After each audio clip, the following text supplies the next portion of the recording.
When I was 21, entering the AFD cadet class, we were taught how to be safe, how to do the most dangerous stuff in the safest way. We were taught how to fight fires. We were taught firefighting was also called combat. One of the images that comes to mind is combat, being that when you have a wildfire raging towards a neighborhood or a city, that a war takes place between the fire department and the flames to protect the territory of the city or the neighborhood. Combat.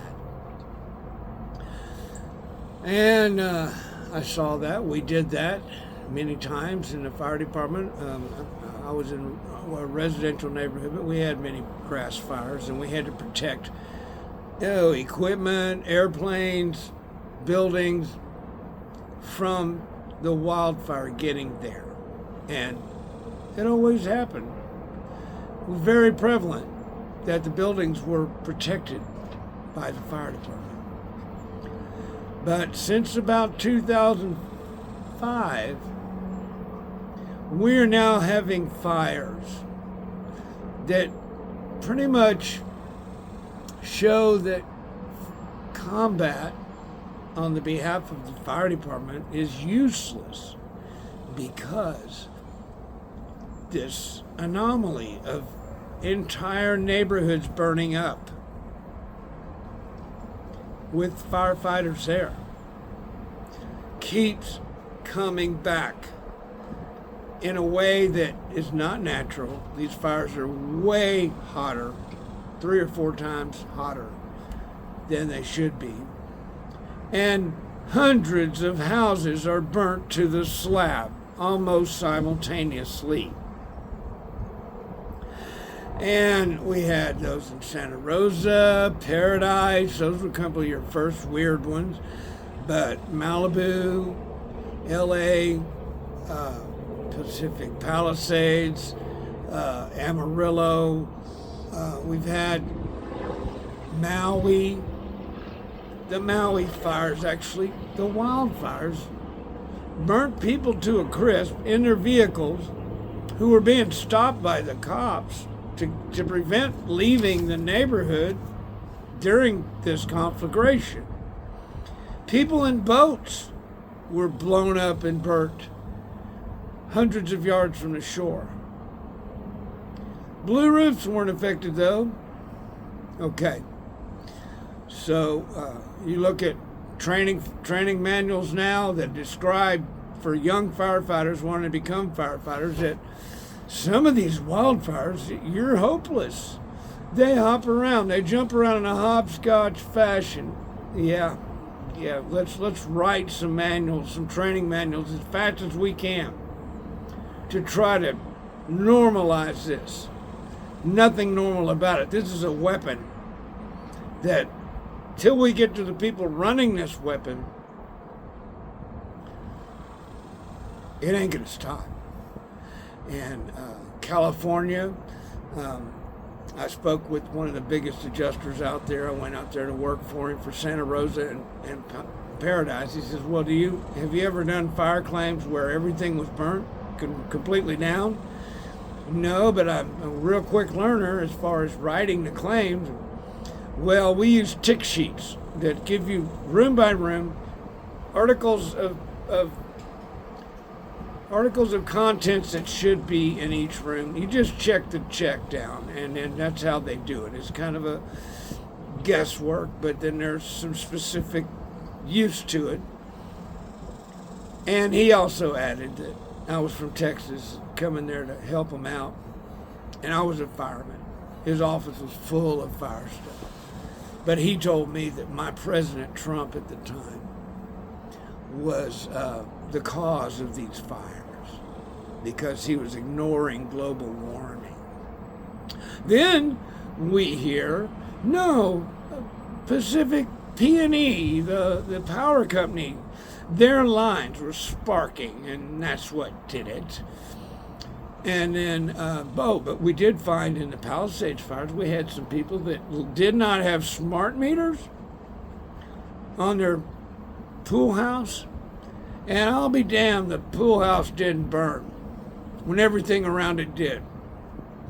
So, power company, yeah, y'all might actually know that the smart meters might be part of it. So, claiming that the power company was responsible might be a little accurate, but it's also,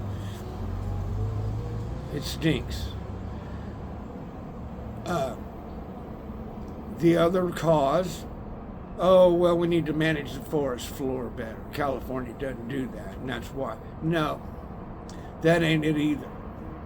Well, the Spokane fire, which is happening right now, there was this arsonist who killed his own dad, who asked him, just for his dad asking him to clean the dishes from the kitchen table. He did it.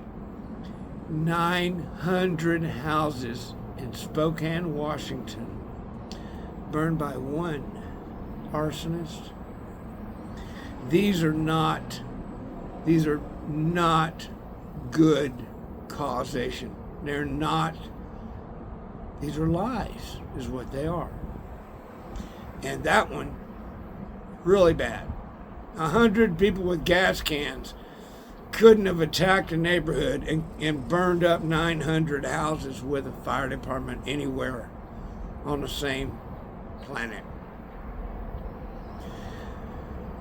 Many things in common with these fires. Patterns of burning on the ground that show intentionality, and the trees aren't burned. The houses burned to the ground. They have melted wheels on their cars that melted very quickly, so the temperature had to be 3,000 or 4,000 degrees when a wildfire and a house fire is more like 1,500. Justified people in their autos, burnt them to crematory level standards, sitting in their car. That's way hotter than any wildfire. And no water. They had no water. Many of these, Maui had no water. While these guys have this, all the houses burning up at once, there's no rebuild. When you live in an area where everything around you burned for a quarter mile or two, you can rebuild all you want. But it's now working that in Maui, California, the rebuilding regulations are so stringent, it'll take them years. And they just won't get rebuilt. They will be sold. Insurance companies come out real good like that, because many times it costs more than that house to rebuild it back in the same spot. But if you just pay a market value for their loss, and all the ones around them are burned, you're going to get off pretty well, insurance companies. Pretty well. There was a row of beach houses in Malibu, all but the last one. And there was no brush around them. PCH was on the other side. And they're burnt completely. This is not correct. People not being protected. We have civilian casualties. This war we're in is causing civilian casualties. We're getting by without many military casualties, but the civilians have never had it this bad. So there's a question of how much we're actually being protected by anybody. Something of someone powerful is doing this. And we know that Trump, it appears, when he makes changes, or whenever he goes after a country to bring them down, we don't move in there and take over. He's encouraging them to put their country back together, like has never been done on any of these wars. Houses are designed to burn less easily than trees and vegetation. They have a rating on all the building materials. 1, 2, or 3 hour rating is how long it takes a fire of temperatures normal to wildfires and house fires to burn through sheetrock or stucco. All firefighters know this. And the training for new firefighters is frightening. And to know that they took a lot of us out just by forcing them to take one of these after years of being in. I got out in 1995, but I don't know what would have happened if I was asked to do that as I'd been in 20 years. So, love y'all. This is for entertainment purposes only, but the global warming and the electric companies and one crazy arsonist in Spokane did not cause these fires. Please accept this as entertainment purposes only, y'all. But we have to get this out. God bless you. Where we go one week.